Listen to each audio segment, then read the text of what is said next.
Pontiac kicks away the wampum belt of peace, snarling, "They won't cross."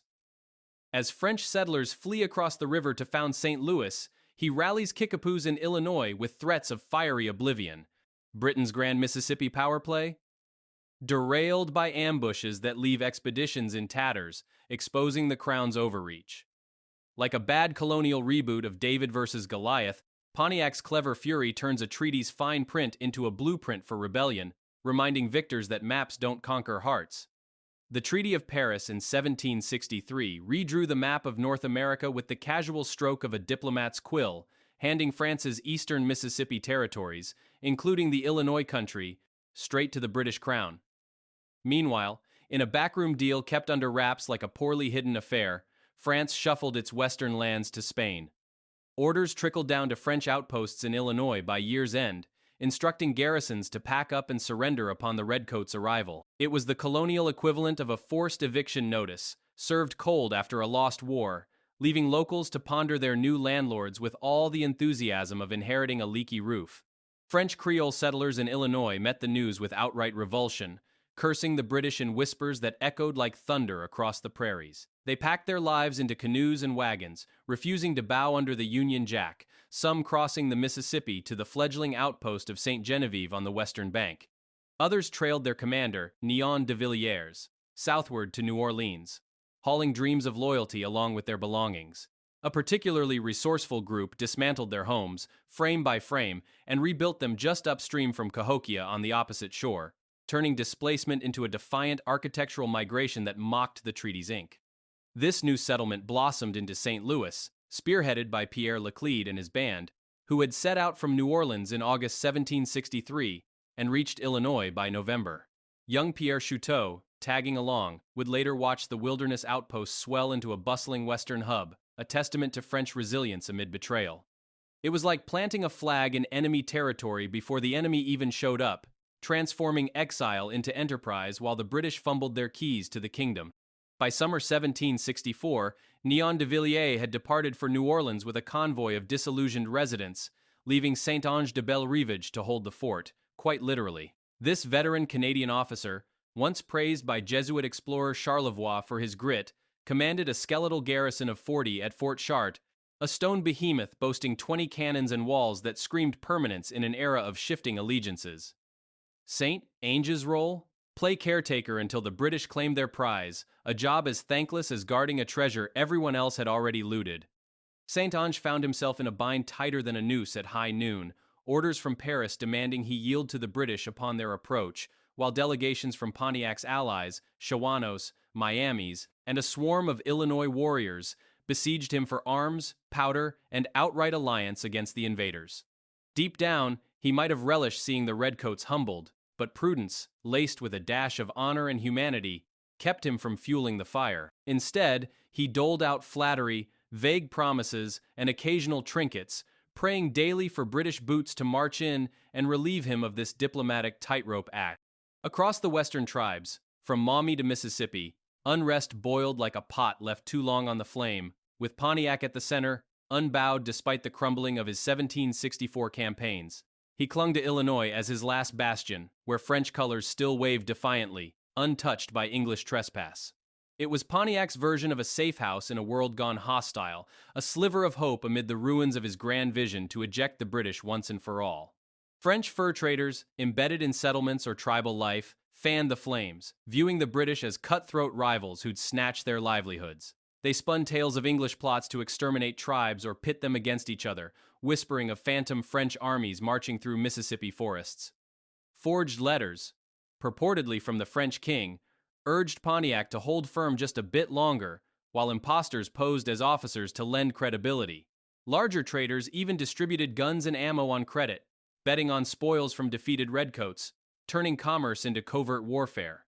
Pontiac's first Illinois foray, in spring or early summer, landed him at Nion's doorstep, where the commander greeted him with frosty disdain, hoping the chief had finally seen reason.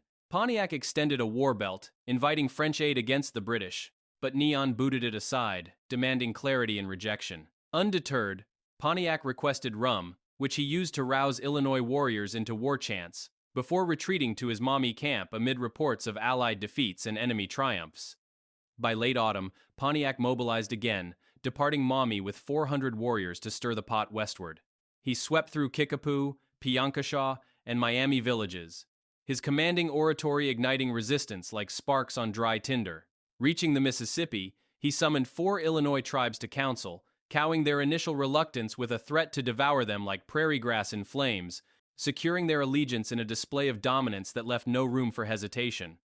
Pontiac, fresh from rallying the tribes, descended on Fort Chartres with 400 warriors in tow, their arrival at the gates sending a chill through St. Ange, who saw it as the pinnacle of his mounting troubles.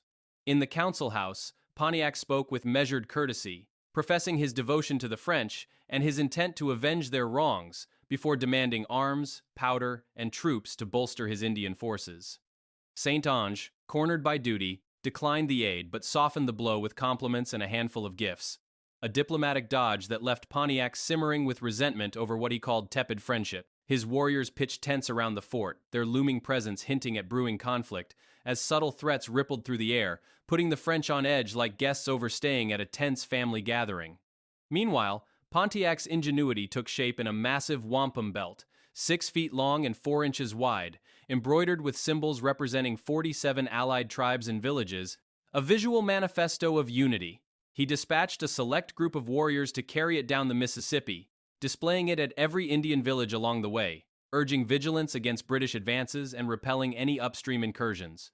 Their ultimate destination was New Orleans, where they would petition Governor Dabadie for the support St. Ange had withheld, turning a simple artifact into a floating call to arms that echoed across the river like a chain letter in colonial times, binding distant communities in shared defiance.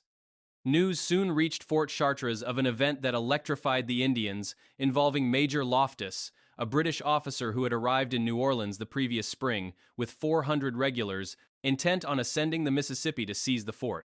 Barely 80 miles upriver, rifle fire erupted from the western bank's bushes, wounding a soldier and sparking panic among the troops, who veered to the eastern shore only to face a fiercer barrage that shrouded the forest in smoke and filled the nearest boat with casualties. Loftus, gripped by fear, and his demoralized men convened a hasty council, deeming further progress impossible, and retreated to New Orleans amid French mockery that pegged their assailants at no more than 30 warriors, a setback as humiliating as a modern expedition turning back from a pothole disguised as a chasm. Months later, Captain Pittman attempted the same route from New Orleans, but reports of Indian fury, amplified by their triumph over Loftus and Pontiac's inflammatory messages via the war belt, painted the journey as suicidal. The tribes seethed in a state of frenzy, making passage a gamble too steep, prompting Pittman to consider disguising himself as a Frenchman and joining Creole traders to slip through undetected. Ultimately, the risk of exposure proved too great, forcing him to abandon the plan and return to Mobile, another British effort fizzling out like a dud firework in the vast wilderness, underscoring how Pontiac's network turned the Mississippi into an impassable barrier without firing a single shot himself. New Orleans, a town of about 7,000 white inhabitants shielded from river floods by a 50-mile levee, buzzed with unrest as Pontiac's delegation arrived, the residents freshly reeling from news that France had ceded its remaining American holdings, save the city and its environs, to Spain, a nation they despised for its governance and people. French officials, sensing their fleeting authority, indulged in graft and embezzlement, while the populace braced for an unwelcome regime change, the atmosphere thick with discontent like a pressure cooker left unattended, blending colonial politics with everyday survival in a humid outpost on the edge of empire. Governor Dabadie, a dedicated soldier and fervent patriot whose health had deteriorated under the weight of his nation's humiliations, received the Indian envoys in the provincial hall, a venue he would never occupy again. To ease British suspicions of Franco-Indian dealings, he invited English officers to attend, creating a tense tableau of rivals under one roof. A Shawano chief, acting as spokesman, unveiled the Grand War Belt and convened the council, branding the English as red dogs and refuting their claims that France had surrendered Indian lands, insisting those territories belonged to neither power without tribal consent. Before pleading for guns, powder, and lead to sustain their fight, a plea that hung in the air like an unspoken challenge to fading alliances. Dabadie responded faintly, attempting to soothe Indian jealousy toward the British and pledging provisions for their immediate needs, adjourning the meeting until the next day. But his condition worsened overnight, and he died before reconvening. his end hastened by the sting of national disgrace, leaving a void in leadership at a pivotal moment. It was as if the governor's passing symbolized the crumbling French presence in America. A quiet exit amid the clamor of delegations and deals, where personal toll mirrored the broader collapse of colonial ambitions. Monsieur Aubry, stepping in as successor, resumed the proceedings, where the Indians first offered condolences for Dabadi's death in their traditional manner. A Miami chief then spoke with furrowed brow and biting words, acknowledging the truth of Britain's conquest over France, voicing disillusionment that their loyal allies had handed over their lands to foes. He accused the French of subservience, halting trade, and abandoning them to hardship, yet affirmed tribal sovereignty and self-reliance through hunting, fishing, and warfare as their ancestors had done. Demanding the return of arms used in French wars, he turned to the British officers present, declaring their rage at the ruin inflicted, a speech that laid bare the fractures in old partnerships like a family feud erupting at a funeral. Aubry, after a week's deliberation, assured the ambassadors of enduring French affection, portrayed the British as harmless, and urged embracing peace's chain of friendship now that global conflicts had ceased. Gifts were distributed, but the Indians' expressions remained stony, yielding no visible thaw, and by morning their canoes pushed northward up the Mississippi, carrying unresolved grievances back to their homelands, a departure that underscored the futility of diplomacy in an era where words floated as aimlessly as driftwood on the current. Monsieur Aubry assumed command after Dabadi's untimely death, convening the meeting with Pontiac's delegation in a room still heavy with the scent of unresolved alliances and fresh grief. The Indian spokesman opened with condolences, invoking tribal customs to honor the fallen governor, a ritual gesture that bridged cultures in a moment of shared loss. Then the Miami chief stepped forward, his face etched with lines of bitterness, delivering a speech laced with reproach that cut through the air like a well-sharpened blade, exposing the raw edges of betrayal in what had once been a partnership forged in mutual survival against common foes. The Miami chief laid bare the harsh truth the tribes had uncovered, that the British had indeed subdued the French, a revelation that shattered illusions of invincibility. He voiced profound disappointment in the French, whom the Indians had loved and served faithfully through countless battles, only to see them cede ancestral lands to the very enemies who now encroached.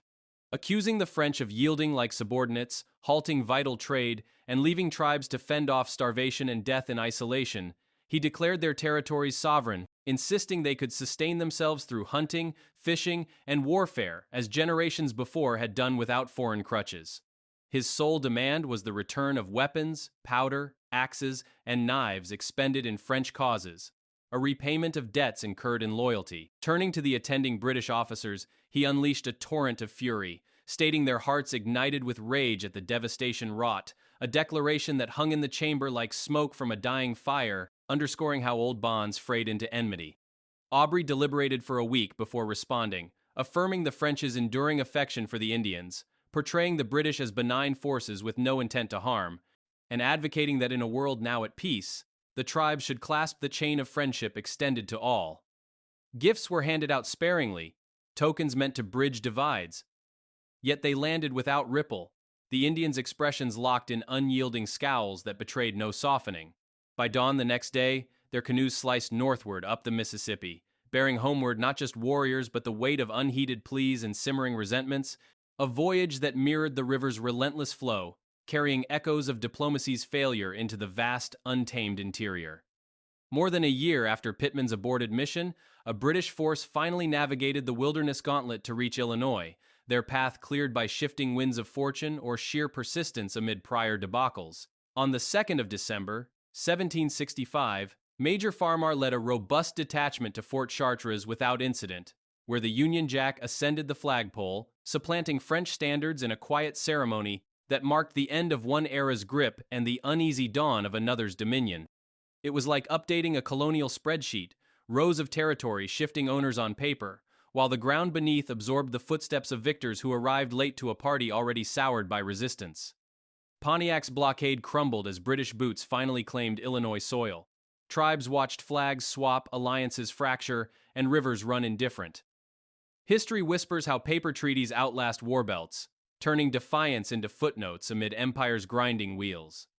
Hit subscribe on native legends and history stories for more unvarnished truths. Comment your thoughts below.